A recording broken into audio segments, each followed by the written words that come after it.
Welcome to the Blue Byron Books podcast. This is going to be a fun episode. I'm really eager for this. We have Rachel joining us. How you doing? I'm doing good. How are you? I'm doing well. What are your thoughts? I made some espresso and we're recording this at like 7 p.m. my time. Good idea, bad idea? I say it's a good idea. Coffee is always a good idea. What's your relationship with caffeine? I can't live without it. I have to have at least like a cup or two a day and like of coffee. And then occasionally I'll have like tea at night or something too, even though they say you're not really supposed to, especially like green tea, since it has the caffeine, it'll Yeah. keep you up. But I love it.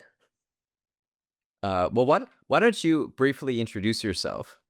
Because it's the first time on the podcast. Would love for everyone to get to know you a little better. Awesome. Well, my name's Rachel. I am a recent graduate from California State University of San Bernardino. Graduated in December, and I love to write, read, pretty much anything creative. I love all of it. I've been playing video games. I watch movies all the time. It's just great. Yeah. Very creative. You're very like um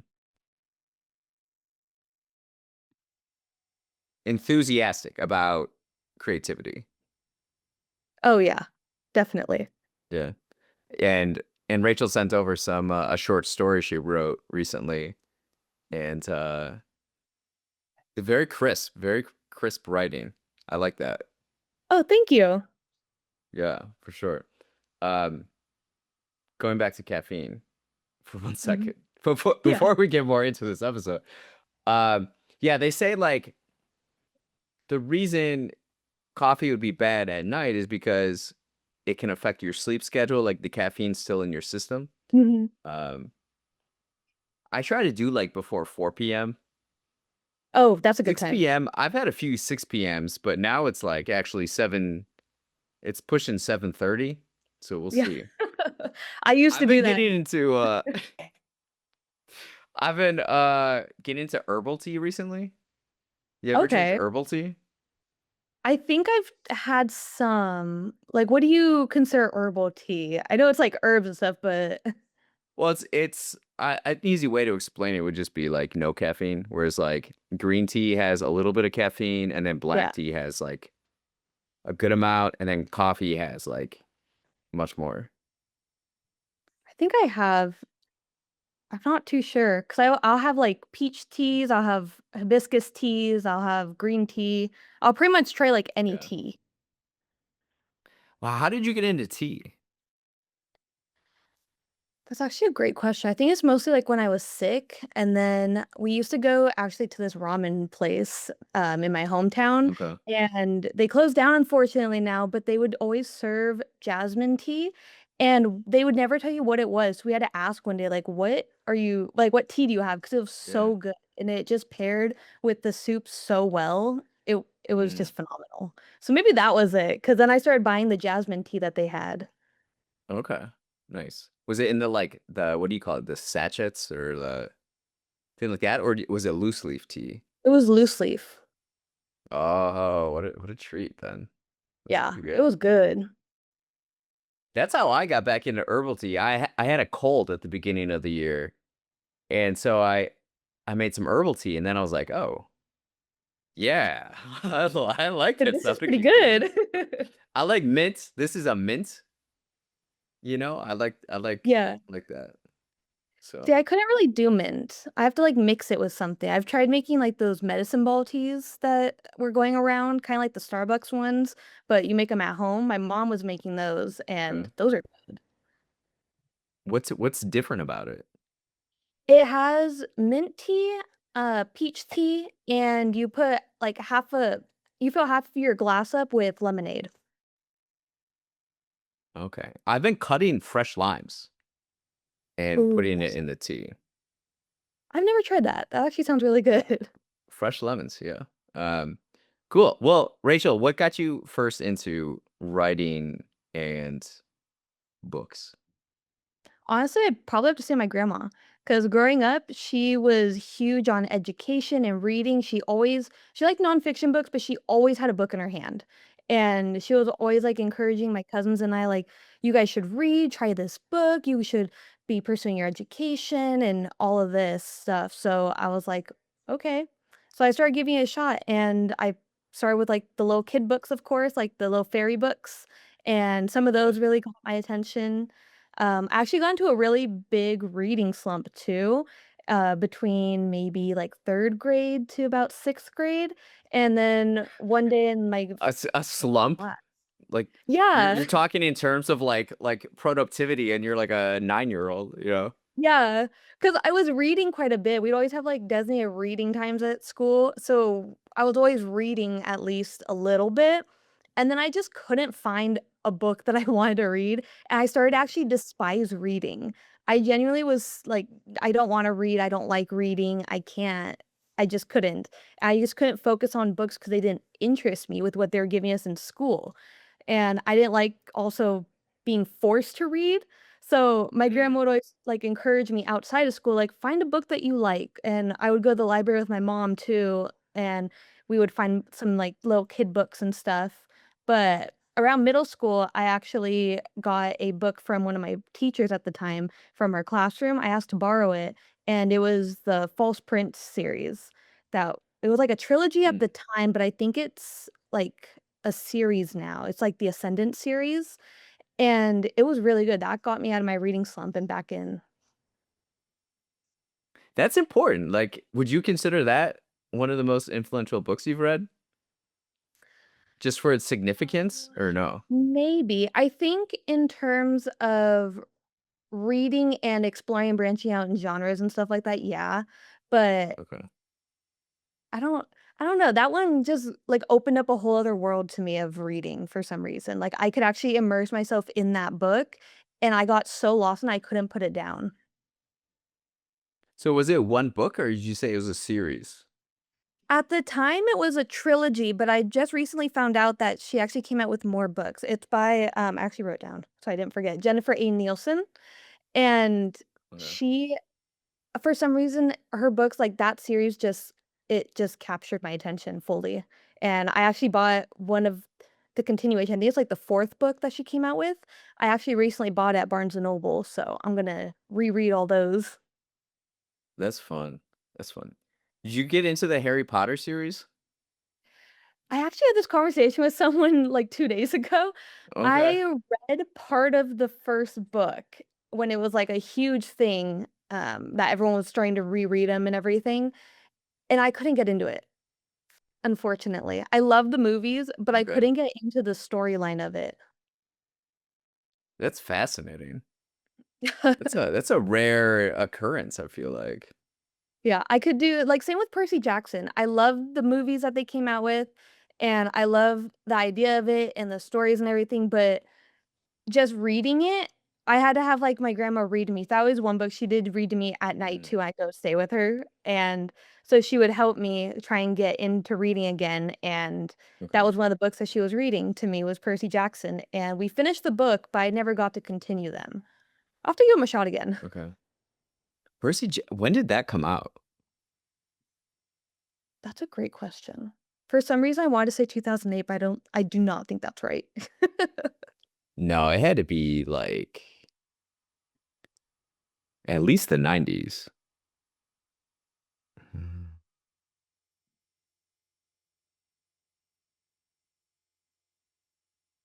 Oh, you're pretty close. 2005. Oh, really? Yeah. Huh.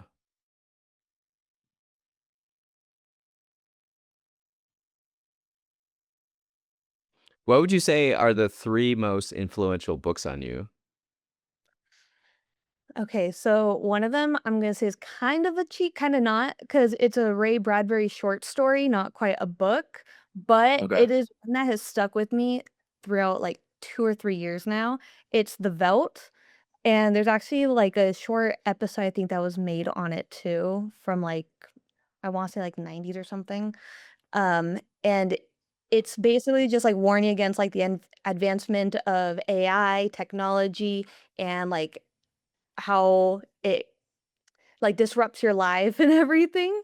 Like, he Yeah. has that one just I don't know, it just stuck with me. It's really interesting.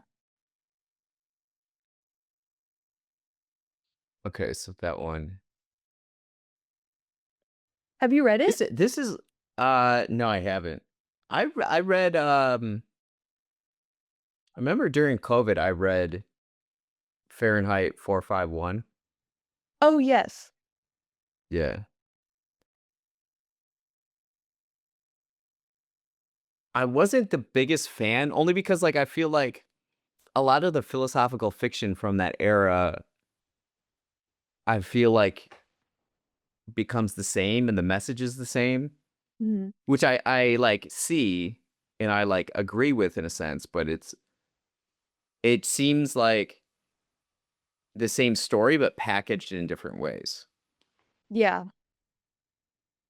Yeah, that's kind of what happened. I also read The Pedestrian by him, and it was kind of the same thing, but it was more of how that one was more of how technology is like taking over your lives. Like no one's going outside anymore, and there's just this one person walking the street by himself, and he's seeing everyone just watching TV or playing with games or something. And it's really interesting to read, though. I think there is something I feel like we could learn from those. I feel like those are very influential, at least to So me. he's so you clearly have read more Ray Bradbury than I have. I've read his short Have you story. read more? I've Okay. those are the 2 that I mainly remember. I feel like I probably have. I know I've read Fahrenheit 451, but that was, like, years ago, so it's kinda, Yeah. like, a little shuffled in my brain a little bit with everything else I've had. So is his big thing about technology? From what I've read, I would say so. It's more warning against like censorship, technology, like advancements and stuff like that, and just Yeah. how we need to basically like be careful with it. Because the whole point of the Veldt is like there's like a kid's room, kind of like a nursery, basically, and it goes with the kid's imagination. So it makes the room whatever the kids want it to be. So if they want it to be like from Magic Tree House, basically, like they're just in a tree house and they go somewhere, it does it for them. And then it becomes a little too real and it starts taking off of from the kids like energies of how their emotions are basically. And they're getting Okay. frustrated, upset, angry. So it's taking that and it becomes real. And it's really good. Huh.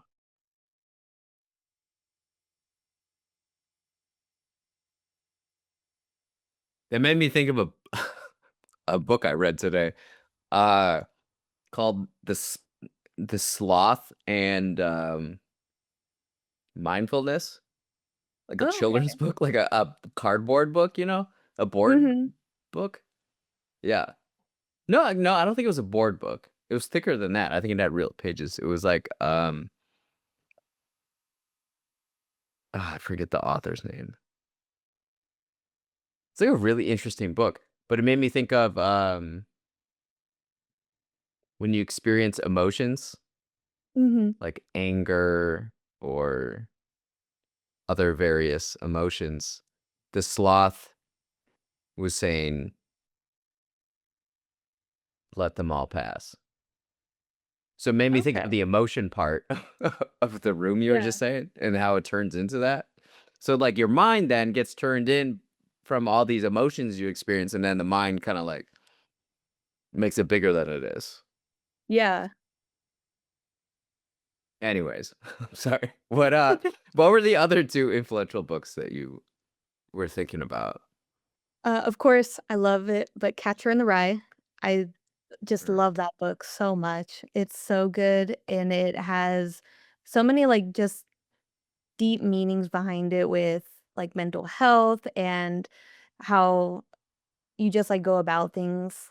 It's so good. It's a great coming of age story. Do you have a favorite scene in that book? It's a great question. I don't think I really have a favorite scene. Okay.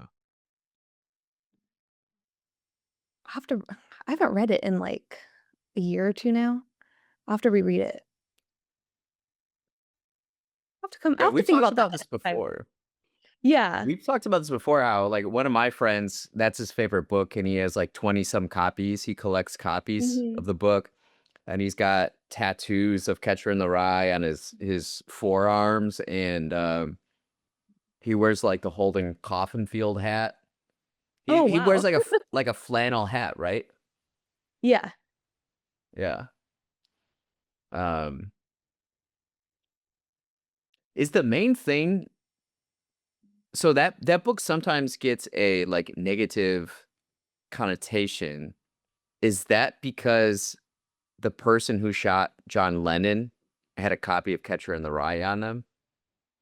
Is that the reason Yeah. behind it, or Yeah, that's part of it, I think. I've heard of that okay. too, where people were just like, "Oh, this drove him to do it," and because of all the themes in it, and depression and stuff like that, and the mental health Yeah. talk, and how negative the outlook basically is in the book, but also it's supposed to be from, like, a 16-year-old that just got expelled from his prep school. So, it's like he's trying to figure out where to go, what to do now. It's a teenager, like an angsty teen, and I don't I just I don't know why it's associated with that. Like, I get why, but I don't think that was, like, a reason really to, like, put it down.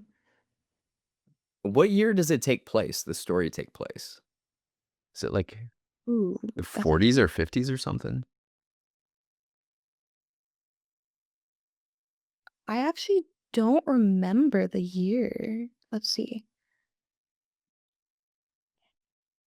Um, I mean, it was written in 1951, but I don't think it specifically said, if I remember correctly. I'm not too sure. So, I remember, like, Holden is 16 and he's, like, isn't he in bars or something? Drinking or something like that? Yeah, he's, like, drinking and stuff. Yeah, so it's late 40s, early 50s. So it is around that time. But yeah, he's running around being rebellious. In New York. Yeah. Um, is there a part I can't tell if this is something I told my friend. He Mhm. goes by Dr. Dave. I call him Dr. Dave. He's a historian in Chicago. And does Holden go to the American Museum of Natural History in the book? Um, I wanna say yes. I wanna say yes because I remember his famous line was like, "It's a bunch of phonies," and stuff like that. Whenever he sees something that he doesn't quite like or understand. Yeah. Um I don't know if it was that or if he was like in a park. And then I told my friend about when I go to museums, like when I go to the Field Museum in Chicago, natural history, and how when I walk in, I just get this whiff. It smells like grandma's attic, like great grandma's attic. Okay. That just I like can older, imagine. kind of mustier smell, Yeah. but everything is exactly how it was the last time I came. So it's like while I'm a different person here, it's the same.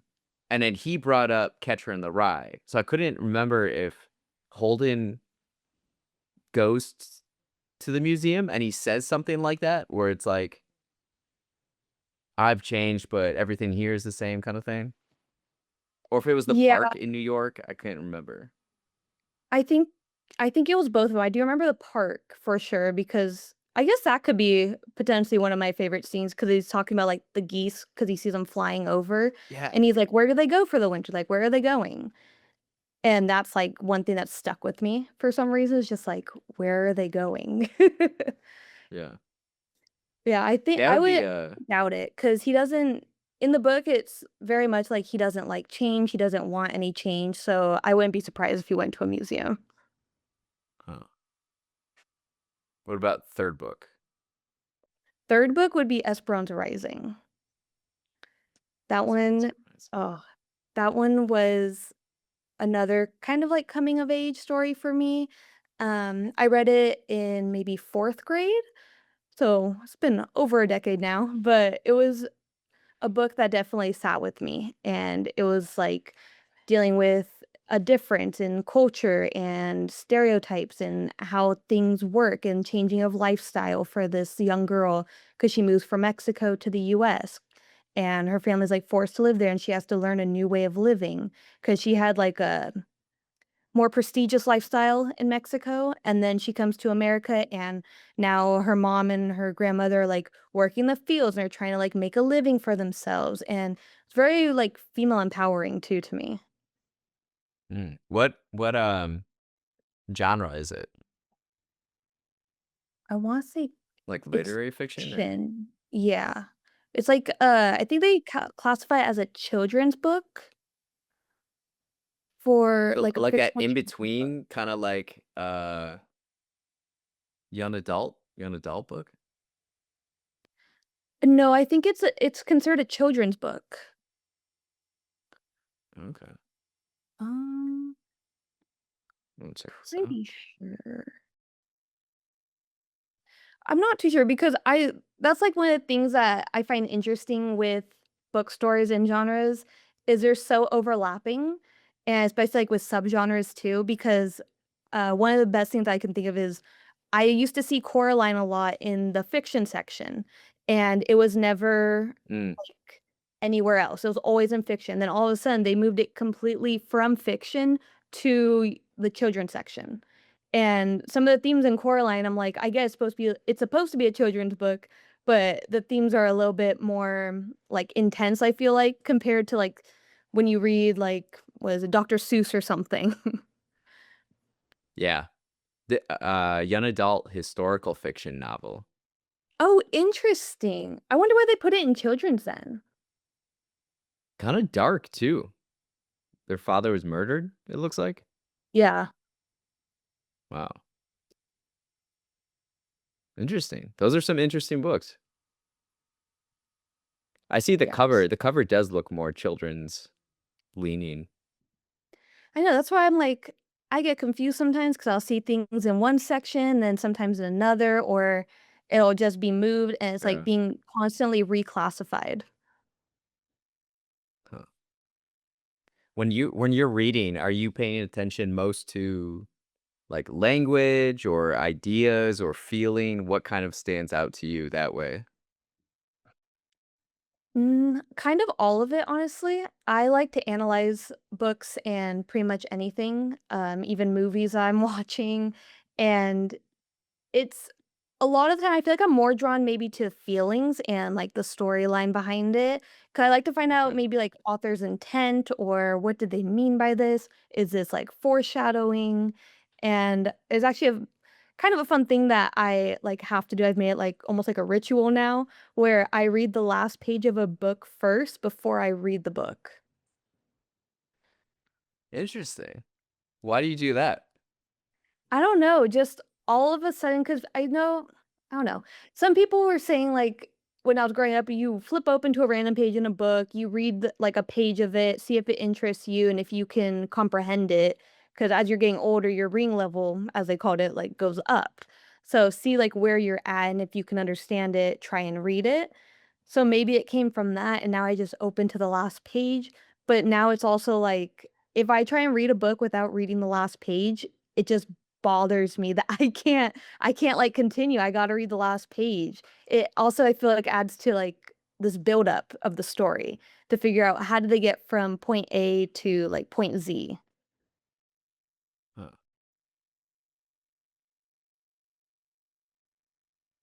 That's a very interesting note because when I read your short story,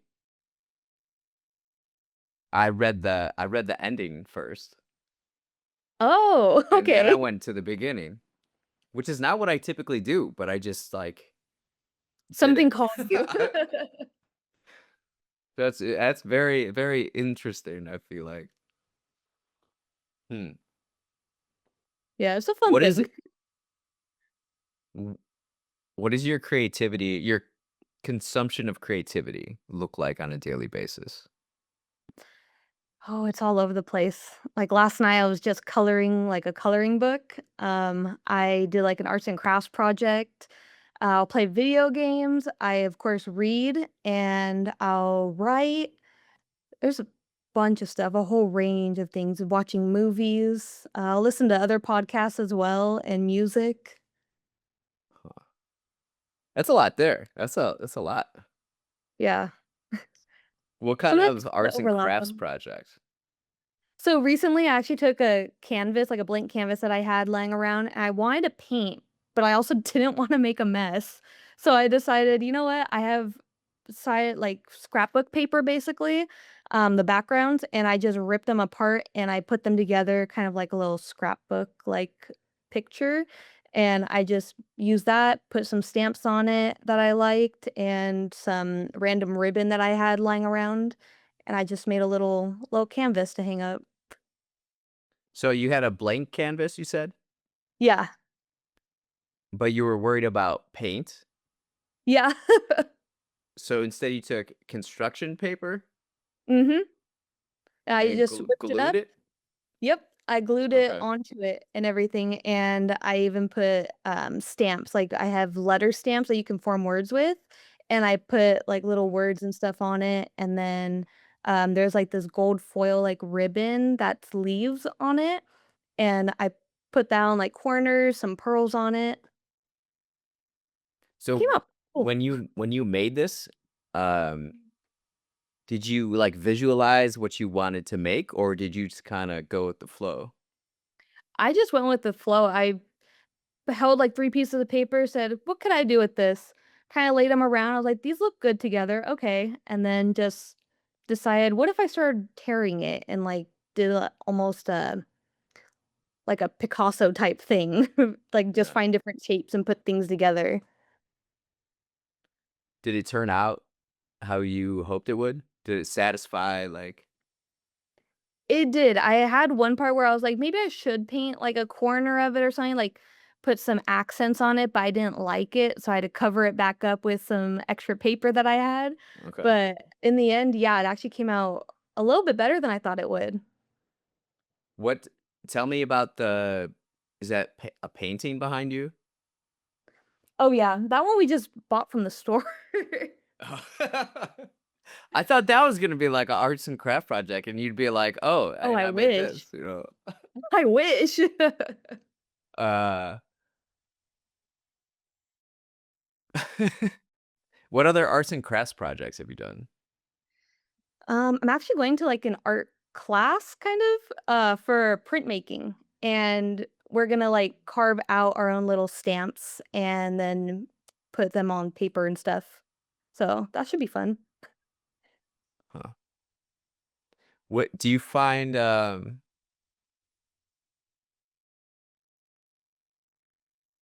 what is most alluring while making an arts and craft project? Like, what do you find really satisfying about it?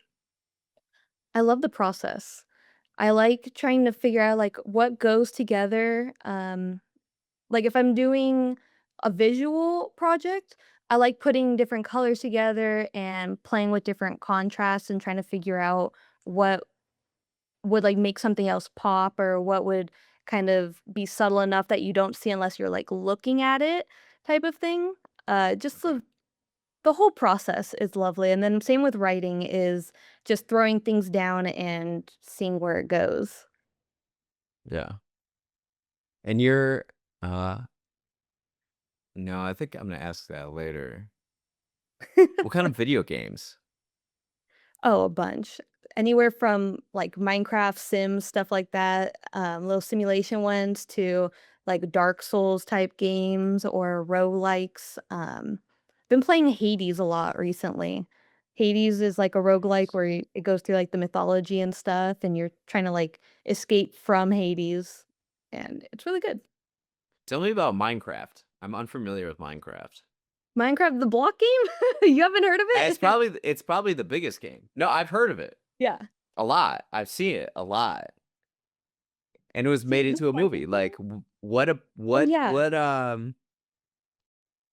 Elaborate on that game for me. Tell me about that game. See, I play it, I think, not differently, but I definitely go for, like, the survival aspect, but I'm not as much into building as, like, other people probably are maybe, like, with building their houses and seeing what they can gather. I actually really like the decorating. So I'll get, like, a bunch Okay. of flowers, and I'll just put them around, make things look, like, aesthetically pleasing, basically, or if I'm like, "Okay, this area is a little too bare," I'll put there's, like, bone meal, you can grow grass and stuff. So I like doing the farming and different things like that, and, like, the cooking and putting If stuff you were to together. summarize, if you were to summarize what Minecraft is to someone who doesn't know what it is, how would you describe it?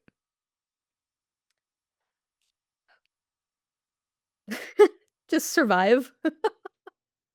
So it's like a world where you just like survive and build things and stuff.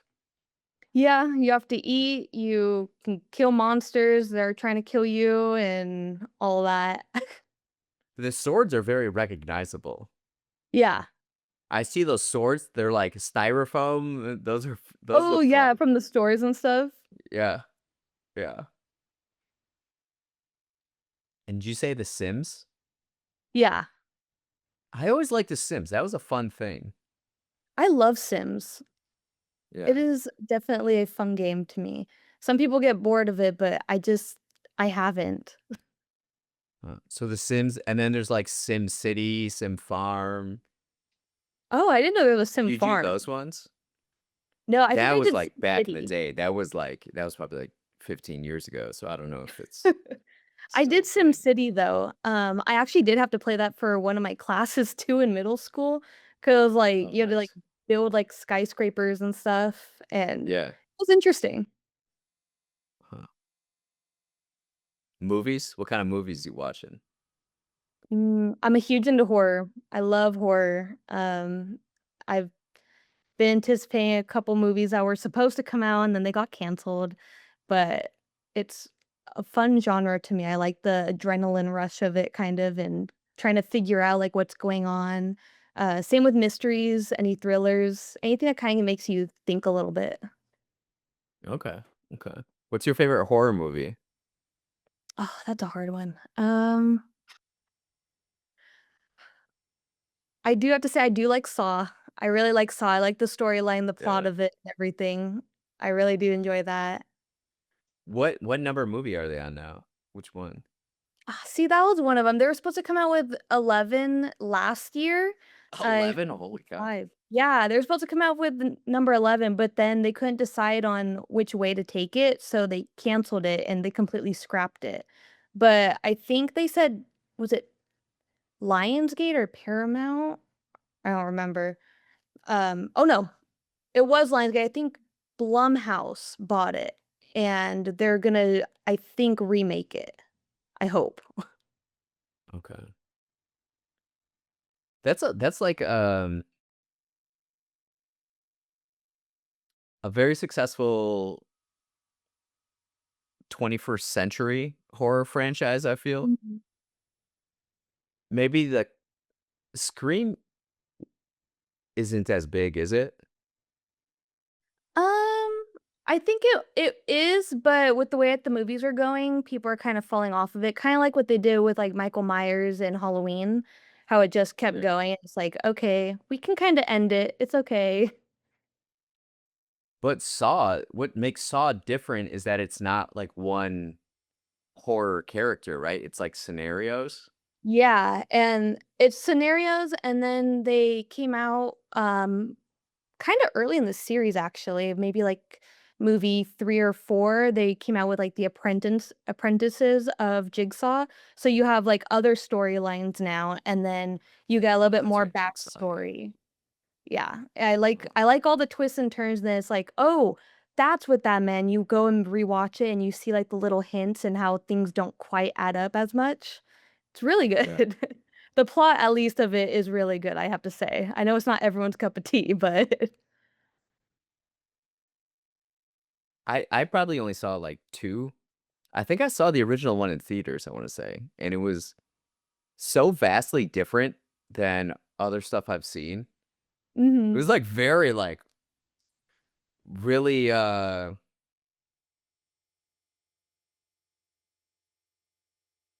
don't want to say striking.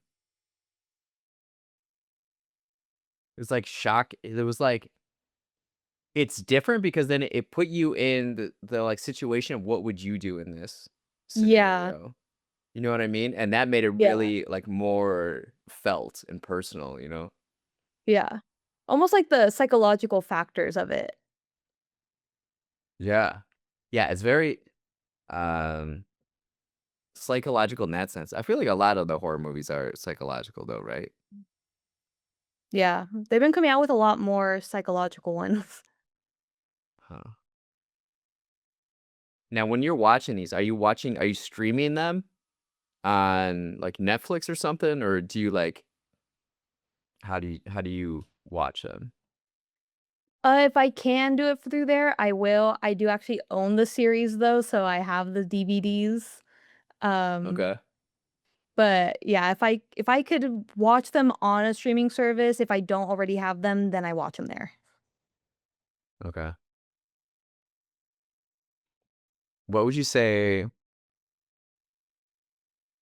of the works of art that you're into? Do you notice any patterns in them? Gotta say, I don't know how else to word it except maybe like a longing. And I use that very, very Mm, broadly because I feel like different ones I read, it's either like the longing for love, longing for friendship, to be like accepted in like society or whatever it is that's going on. There's always something I feel like the character is missing and they're hoping for and to get out of either their actions or just in general, the way that they're going about the story. mm. That's interesting. That's a very thoughtful answer. That's a very thoughtful response.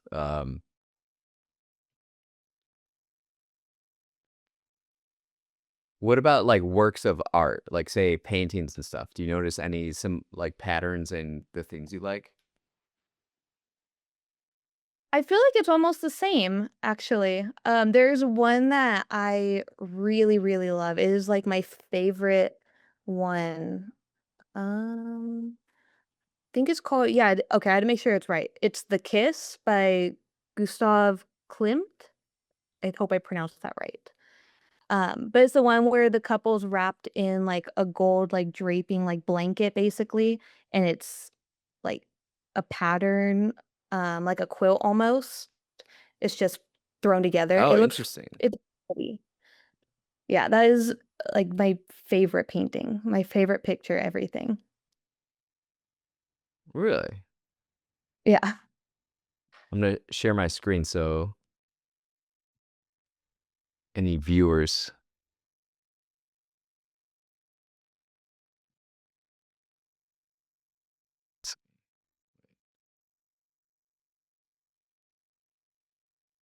look at it takes you right to Yeah, I think it's just gorgeous. huh. How did you first learn about it? I actually saw it in a few of my, literature classes. We had to compare, like, some artworks to some, works of, like, fiction, poetry, stuff like that, and we had to figure out a way to analyze both of them together, and that was one of them, and it really drew me in. The first time I saw it, I just couldn't stop analyzing it. I couldn't stop looking at it. Have you seen the original? Is the original somewhere in a museum? No, but I wish I could. I'm not sure if it's in the museum, and if it is, I would love to go see it. Let's check out Wikipedia. Yeah, the Art Nouveau style. Mhm. It's in Vienna. Oh, even better. There you go. That'd be a fun trip. Yeah, I would. Have you ever thought about that? Basing trips around artwork? Visiting I have artwork? actually. Yeah. What are some of the trips on your mind? Oh, I would love to go to, Well, my mom's friend actually, she travels, quite a bit with her husband, and they went to I forgot what it was called, but it was like a fossil, m like, museum, I wanna say, like, of dinosaurs in, I think, France? Don't remember what Okay. it was called, though. I'll have to double check on that, but that was one place I did really wanna see. And then, of In course, I do France? wanna go. Yeah, and I really wanna go to Italy, actually, and Was just it the overall was it in Paris, the Natural History Museum in Paris? it might have been. It's very distinct. I've been there. Um,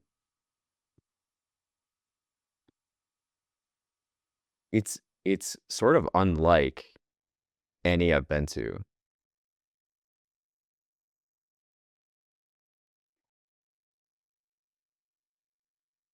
Does it look like Yes. this? The Yeah, inside? yeah. Oh, shoot, hold on.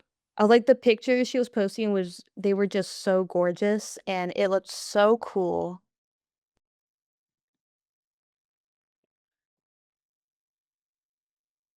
Even visiting, like, the Whisper Chamber, that would be so, so pretty, I think. What's the whisper chamber? It's a place in Paris where if you're staying, like, across this, like, big hall from each other, if you're even whispering, because of the way I think the architecture is, you can still hear as if they were just saying it, like, right next to you. Oh, very cool. Yeah, I've been there. It's it's really neat because usually when we think of museums, natural history museums, it's very, like, classical.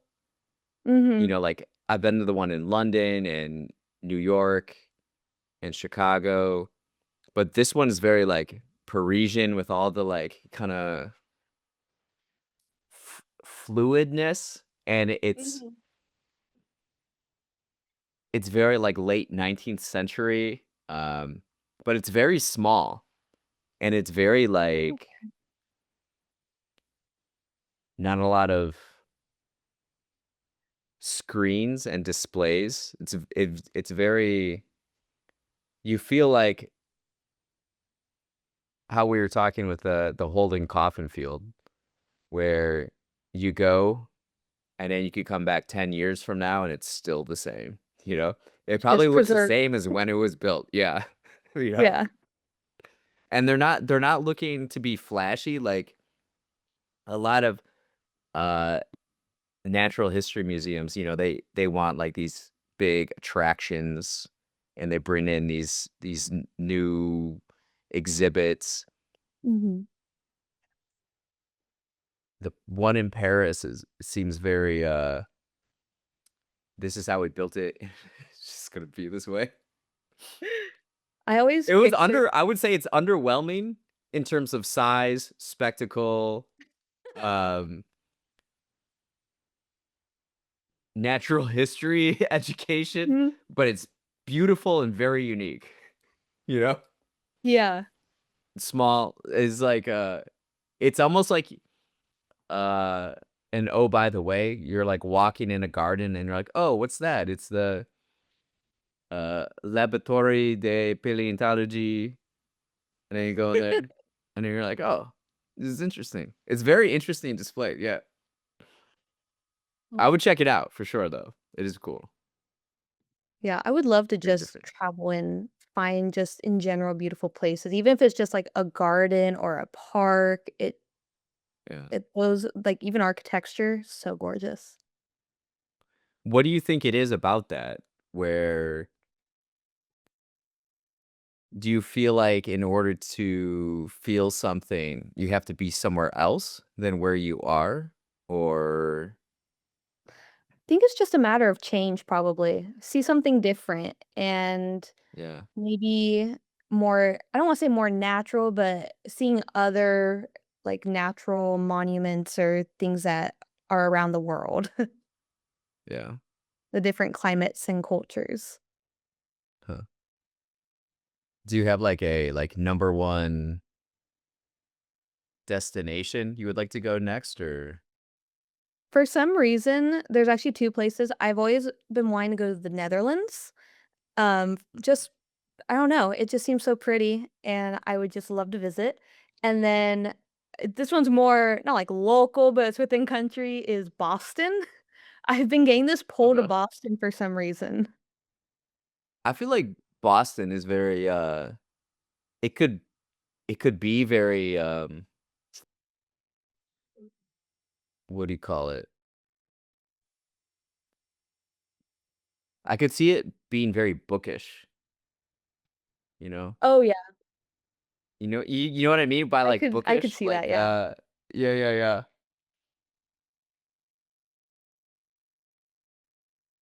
Yeah, Boston. That would be neat. In the I don't know, Netherlands, just something about Boston. like, the old architecture, like, check out all of that. Is that what you would go for in Boston, And or just are you Boston for some reason, I don't know, it popped in my head one day about a year or so ago, and I've been trying to get a trip going ever since, and it just hasn't left, like, I just been wanting to go to Boston for some reason.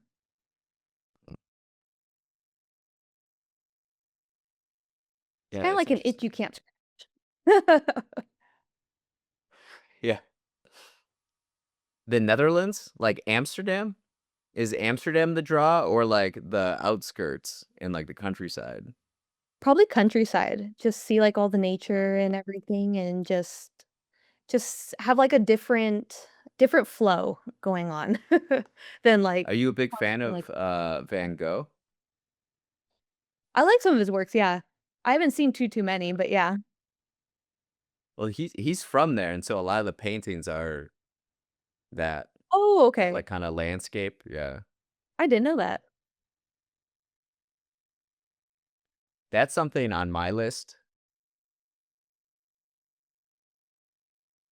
I have a fondness for Vincent van Gogh and just, like, the Mhm. art of living and how he personified that, and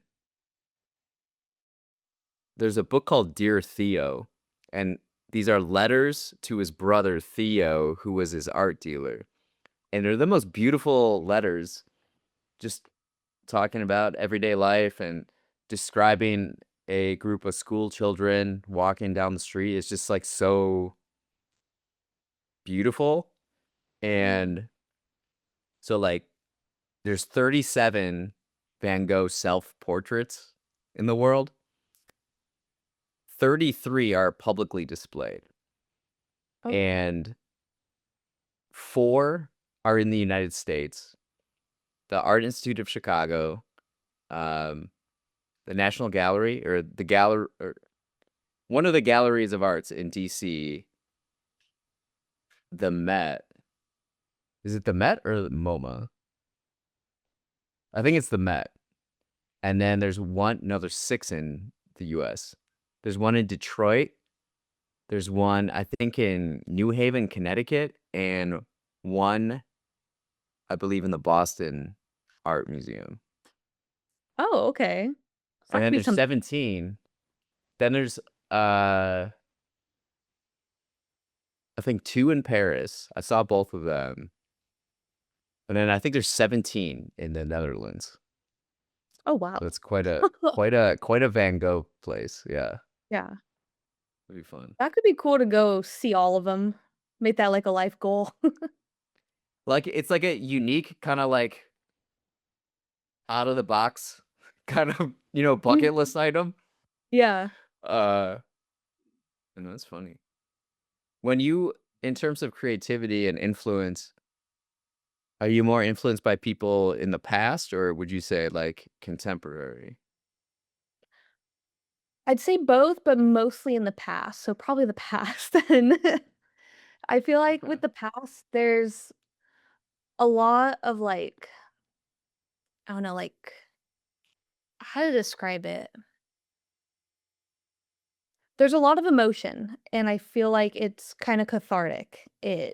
Like, when you read it now, and you get this sense of at least for me, I get this sense of understanding where I'm like, "Okay, this is something that I'm feeling now or I can relate to now, but they're from like the 1950s or earlier. And it's like they're experiencing something that I'm experiencing now. So it's almost like a human connection, I feel like. It's Yeah. like I feel very understood, and it's something that if it's happened before in the past, like history repeats itself, someone else is bound to relate to it again.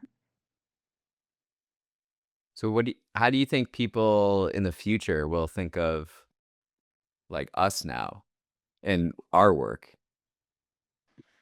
I would hope the same. I would hope that they would find some form of connection or feeling heard and everything, and I don't know, something to reflect on, to, like, compare from maybe they're gonna see this as, like, a simpler time, kinda like how we saw, like, again, like, 1950s or something. It's like a different time period, things Yeah. so much has changed, or even from, like, 10 years ago, so much has changed, so it's like a reflection of, "Okay, we were here and now we're here. I'm feeling like this. They felt like this at that time." Like humans don't change, but the whole world around them and the Yeah, setting does, right? yeah.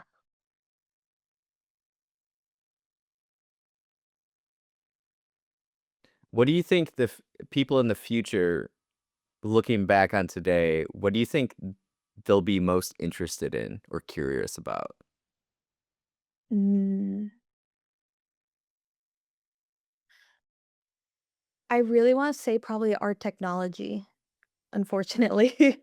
Probably how we utilized it, what we did with it, and how we lived with it, basically. Whether that means that they don't have it in the future or they have a more advanced, upgraded version.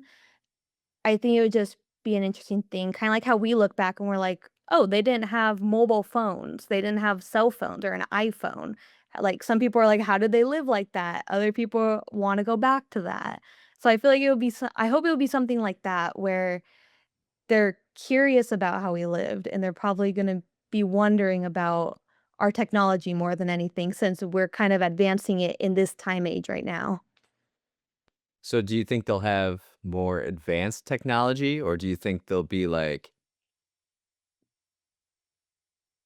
a pendulum swing away from technology in people's everyday lives? I think there's probably gonna be more technology. I think there will be more technology. I would hope for the pendulum option where we kind of gear away from it a little bit, because I think that might even be a little bit healthier for us overall, especially going back to maybe like handwriting things and like in schools and stuff and learning. Because I know, for example, like some people aren't learning cursive anymore. So it's like learn cursive. It's cool to get handwritten notes. So I would hope that, but I think they're gonna have more technology. They'll probably have like other gadgets for like instead of doing like a voice memo now, you could probably just think it and it would pop up in your phone. Huh. Yeah, more technology is probably that'd be the betting answer for sure. I was thinking about the other night, what was I doing? I think I was just lying on the ground and You're having floor time. I something different I do. I don't have a bed. I sleep on the floor every night. Oh, okay. It's I love it. It's very you're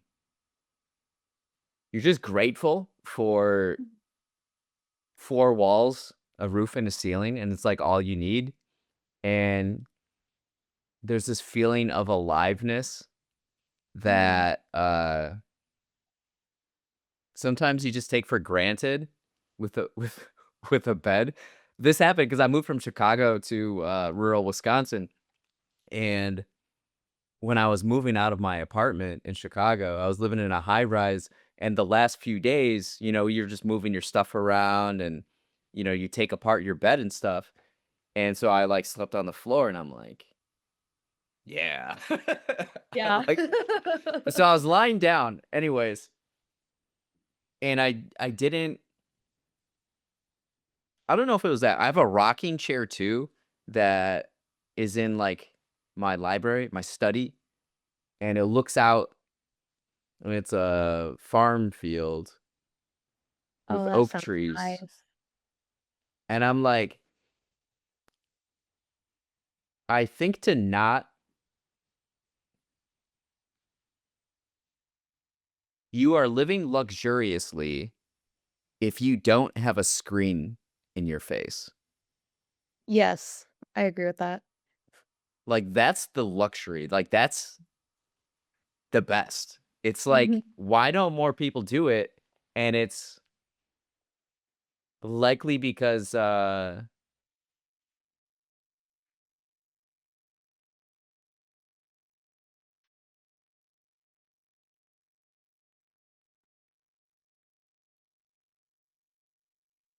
you have to put more thought into it. Like, the automatic is just like screen, screen, screen, screen, screen.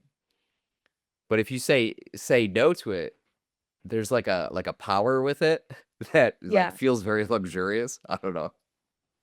It's very freeing, I wanna say, and I feel like a weight gets lifted off my shoulders when I have, like, no screen time, and I take even, like, an hour or 2, or I go for a walk outside or something. It's very present in the moment, and I feel like I'm actually living when I do that for some reason. It's just I need a break. So it's So I it'll feel like be it's good. interesting if you're feeling that this time, this time and place, people in the future, I wonder what that will feel like to them because Mm, their time with screens and technology is probably gonna be even amplified more and become, like, interwoven. yeah, Um, that'll be interesting. that is an interesting thought. I Yeah. haven't fully thought about that. I think about it with, like, some kids now where they're just handed, like, a phone or the iPads, and I'm like, oh, go play outside." But that's also how I was raised. It was very much like, "Go outside and go have fun, go ride your scooter, go scrape your knees, and come back, and then, you know, live life." It's also, though, like a pacifier, you Yeah. want a kid to stop crying, just give them a screen, you know? Mhm. I don't know.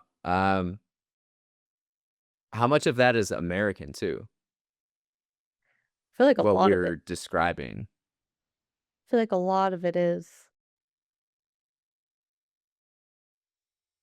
Like,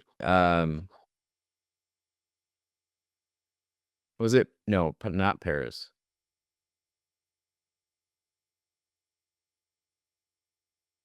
Well, when I was in Paris the last time, there were places that were like, no signs that say no laptops, no, like, technology, like, and in America, there are just screens everywhere bombarding you. Whereas, like, in Paris, there weren't screens Mhm. like that. That's interesting. Um, so I'm curious the feelings and the conversations we have about technology, do other countries experience that? So I don't know. Mm, that would be very interesting. I have to look at I don't know, I like to find answers too in literature with stuff like that. So, it's like thinking now, I was like, maybe I should read some of the books from like translated copies and see what they say.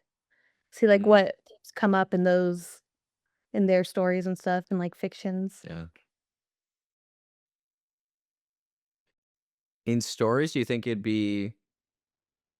think it's better to write specifically the technology you're using or make it general?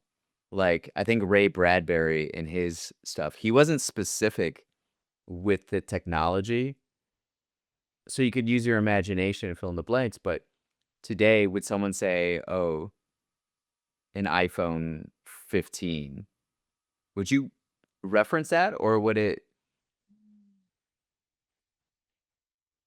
age poorly, or would it age well because of it?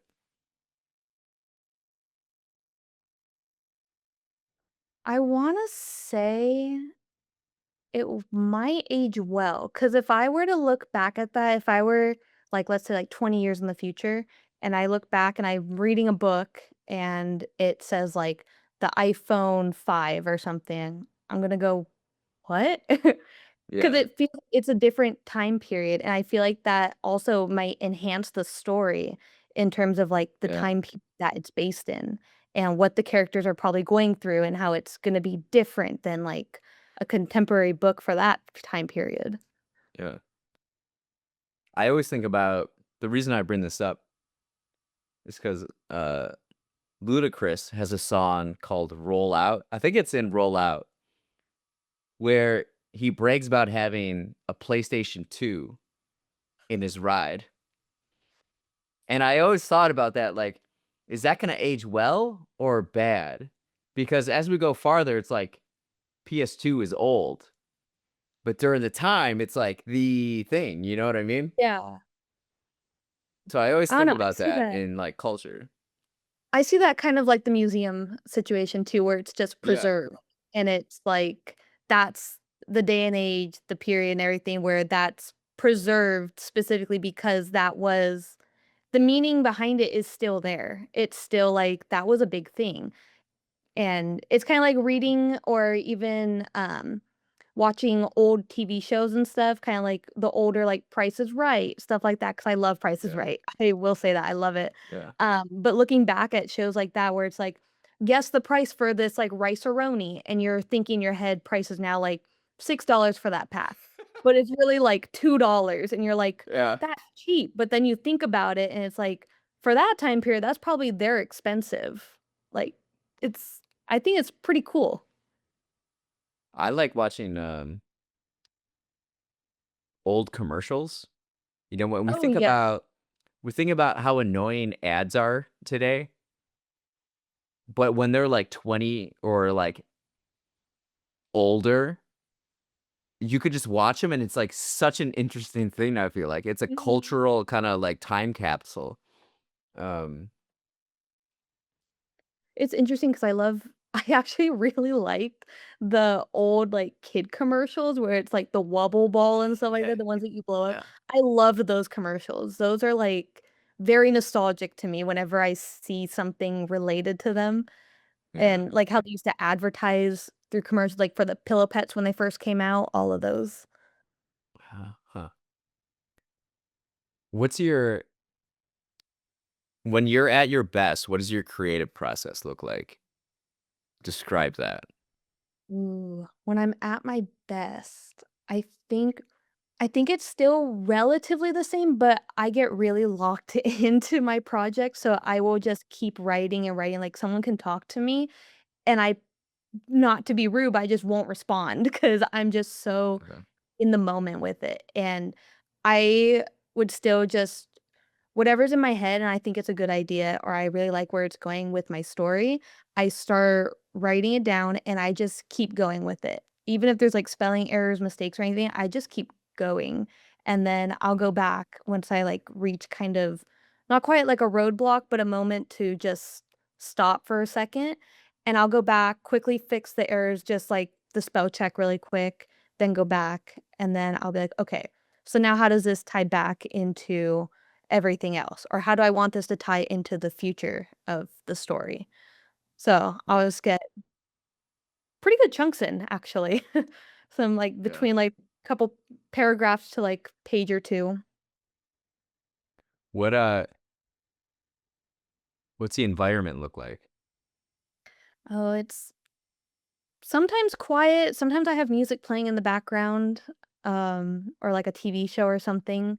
I typically will probably like sit on a couch somewhere comfy, and then I'll just have my Oh, okay. laptop on my lap and just start typing away. Or if I don't have my laptop, I write it down like hand notes, and I'll just start writing it, and then I'll keep it with me until I can write it down somewhere. Huh. So not, like, at a desk like that?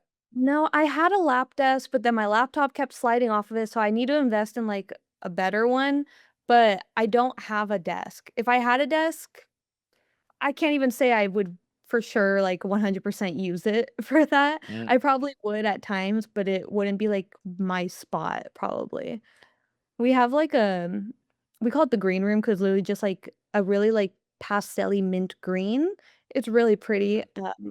like, almost like a sunroom kind of, and I'll sit in there, and it's really nice and, like, comforting to sit on the couch and just work there.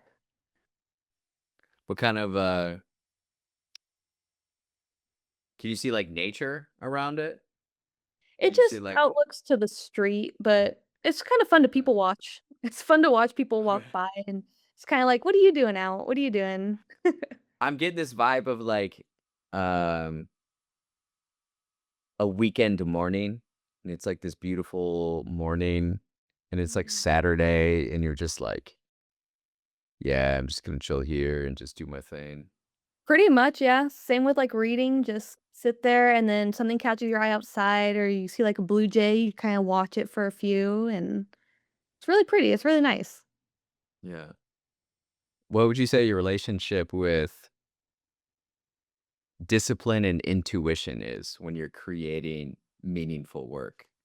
Oh my goodness, my discipline is everywhere, honestly. It goes from It sounds like no discipline. pretty much, yeah, it's like, some days I'll wake up and I'm like, "Oh, I really wanna write, I really wanna get this going," so I'll write, and I'll write, and I'll write, and then all of a sudden, like, the next day, I'm like, "Really not feeling it today, I don't think I Mm, can even write, like, a word or a sentence," and then on those days, I normally try and make it a goal to write at least something by, like, 2 to 4 p.m.-ish, around that time frame, at least something. Because normally then when I start, I just continue. So, I give myself a little bit yeah. more, like, free time in the morning on those days when it's kind of harder. Hmm.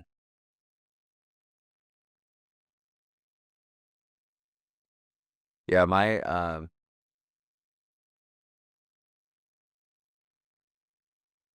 I was thinking about it when you sent me the short story, Mhm. and my favorite writing is writing that is done, I think. Uh and just like competent because something I notice is that like some people say they like their identity or they identify as a writer, but then they don't write, you know, Mhm. on like a consistent basis. Um so I like writing that's done. Yeah. It's Yeah, it was one of my some of favorite my things actually one of my professors in college told me was, even if you can, because we had to write, well, first of all, we had to write, like, at least, like, 50 plus pages for, like, our creative writing thesis. So, we had to write, like, a full-length story, basically, get it going, and even if it's not done, though, she just wanted us we had to meet at least that minimum. If it's, like, a yeah, ongoing story, we put, like, a bunch of short stories together, poems, anything. It just had to be at that length, and it has to be as if you were to, like, try and publish it, like, try and get as yeah, ready as you could. So, she said one day, because I was like, "I'm in a huge slump with this story. I've been going back and forth on this, I can't decide," and then I just got writer's block, like, halfway through, my mind just went blank. It was the weirdest thing, typing up a paragraph, then in the middle of the paragraph, like, my mind just, like, exploded, and I just couldn't go on. I was like, "I don't know what to do." I was getting a little frustrated because I went at least, like, a day or 2 without writing, and normally, at least I write something. She's like, "Start with a word. If you write down one word, then you're gonna wonder from that point, like, why am I writing that? Where am I going with it?" And then your brain will start kinda yeah, going. So, I even made a goal, like, even if I just write one word or just my thoughts of, like, "Why can't I write this? What's going on?" Like, even if it's something like that, it gets the flow going again. So, that's where I'm like, even if yeah, it's a bad day, I wanna write something, even a word or 2, and then I leave it, and then I come back to it later. Because then I'm gonna think in my head, "I left it at 2 words, not even a full sentence. I'm gonna wanna go back and at least change it and fix it up." So, I found that, at least for me, motivates me to kinda bring it back and, like, it stays kind of in my mind, but stories are always in my mind for some reason. Like, if I'm writing, it's always at least in the back of my head throughout the day.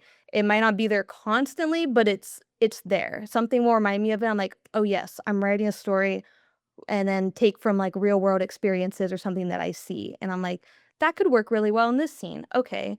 Go back, write about, like, "Oh, they saw this beautiful flower," and then Yeah. it's like, "How do I tie in the flower?" So, that's really helped me. That's a good strategy. That's a good strategy.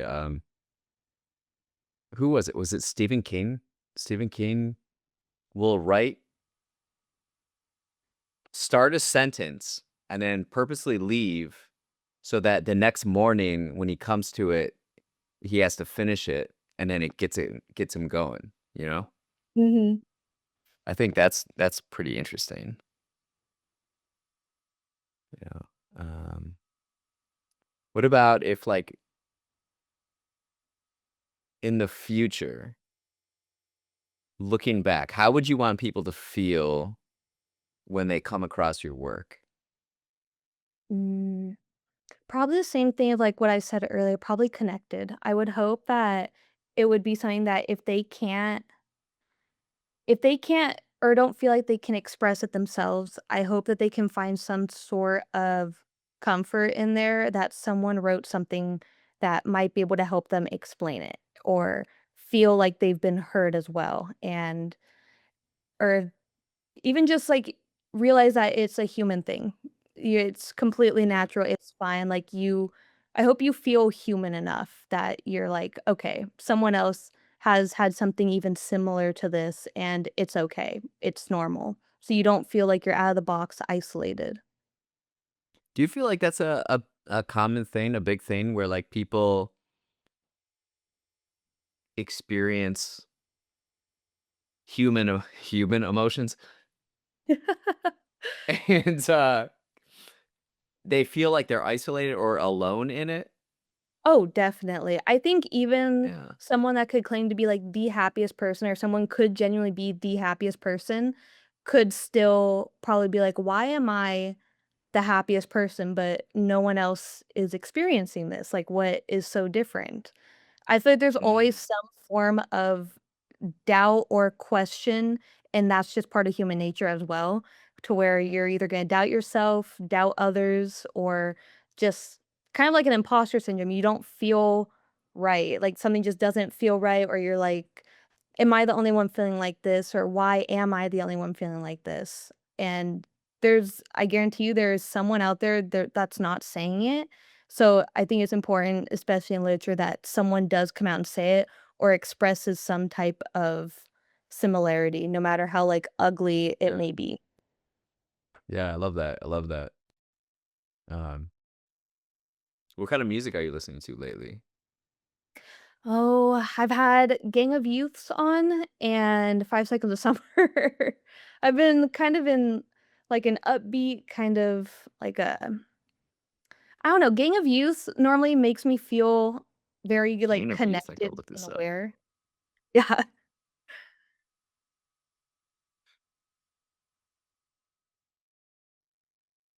5 Seconds of Summer, did they have a new album that came out recently?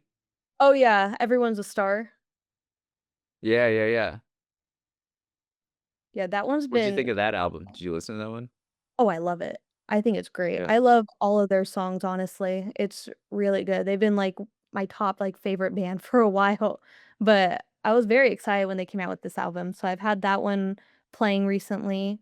Um, but yeah, Gang of Youth just makes me feel very connected, especially for some reason, like, if I'm going for a walk or I'm outside or I'd, like, be walking my classes in college, I would have them on, and I just feel as if I'm like, in a movie scene for some reason, like, Yeah.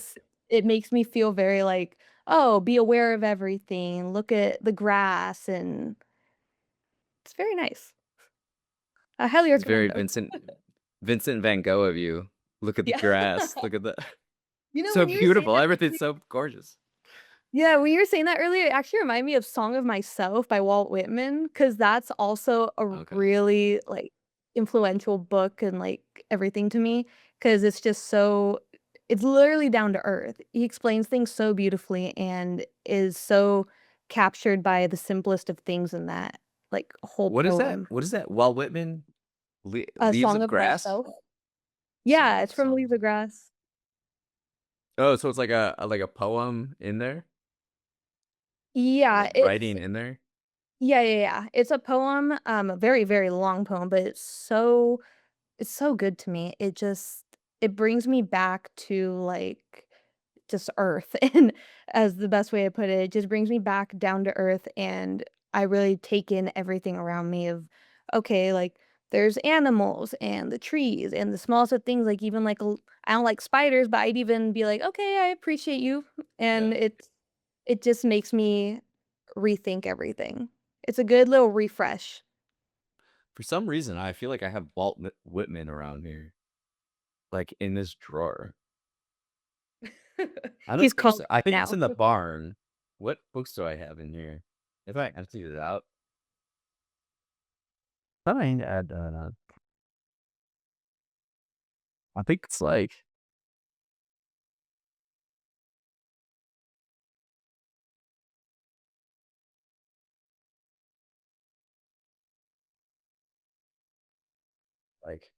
thinking like a mountain.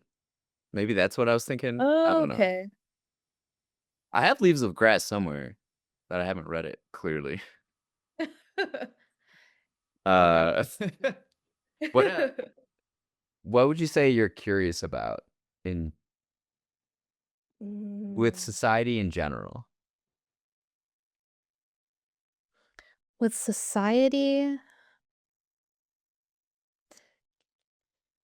I guess just back to, like, emotions of, like, why are we covering up just human nature? Like, our emotions, the way that we, like, wanna live, and why are we trying to cover that? But I'm just curious about why we feel the need to put on, like, the facade for everyone else when you could just be yourself. Like, why and where did we get standards like we do from, like, celebrities and stuff, and to hold this perfect image for everyone?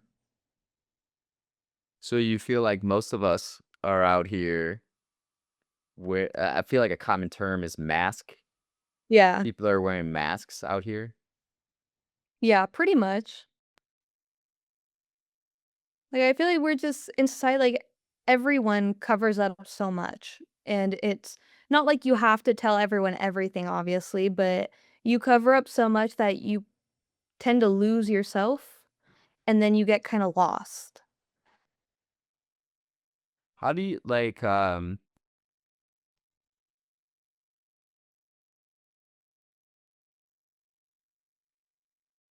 do people notice other people as far as like are people mostly thinking about themselves? I really think so. I think we are very aware of ourselves more than others, and that can be presented either in just in general ignoring someone's presence, like that blatant, like, just, yes, rudeness of just ignoring someone, or you just, in general, are passing by a stranger, you just don't think twice about them, their lives and stuff, which is typically pretty normal in our society. Like, you just walk past people on the daily, and they're just But another person. what is the human part of it like where in nature are we just all in our own worlds though? Mm. And it's just like not it's not like a deliberate I'm not seeing you or interacting with you. It's more like everyone is so much in their heads and their whole like Yeah. narrative and story is in their heads. I don't know. Yeah, I would agree with that.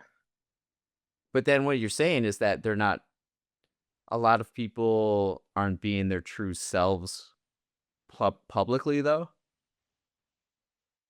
Like, we if you're it's kinda like if you're sad, you kinda cover up being sad, like, to family and friends or something, or you're like, "Oh, I'm okay," instead of just embracing, like, "I'm sad about it."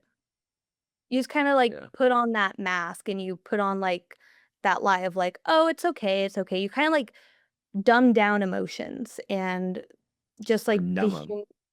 yeah, and like the human Yeah, nature of what you're supposed to be feeling, what it's okay to feel, and even present that. Like if you're sad, it's okay to cry. If you're frustrated, you can also cry, or maybe you need to take a second in your yeah. car and scream or something, and that should be okay. Do you feel going back to earlier, I asked this, do you feel like this is an American thing or like a world thing?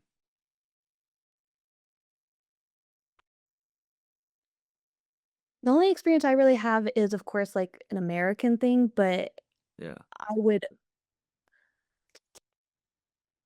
I guess it could be a world thing because, especially with, again, like our day and age with social media and technology and stuff, it's trying to paint the perfect picture. And everyone, like what you post online is a painted picture. It's what you want them to yeah. see. So I guess it would be worldwide. Maybe some countries and areas aren't as much like to that extent. Even if Okay. you're not posting on social media, you could even, like, in person still be like, "Oh, no, like, what you did was fine," and but you're actually hurt by it. I think people do Okay. that quite a bit. Mm. What's something you're aware of that you're learning right now?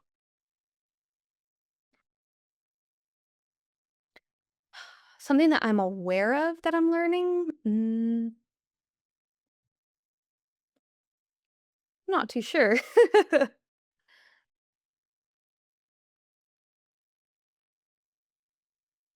I guess just I don't know. I wanna say probably with my writing, it's been, very up and down, and I'm learning to embrace, other people reading it and, like, giving not like I guess also their feedback, I didn't really have problem with that, it was more of I get scared with people reading my work, and that Mm, potential judgment with it, so I think I'm learning more I am aware of that, and I'm trying to learn more on it's okay to have people read it because that's kind of the point. Why write something if no one's gonna see it?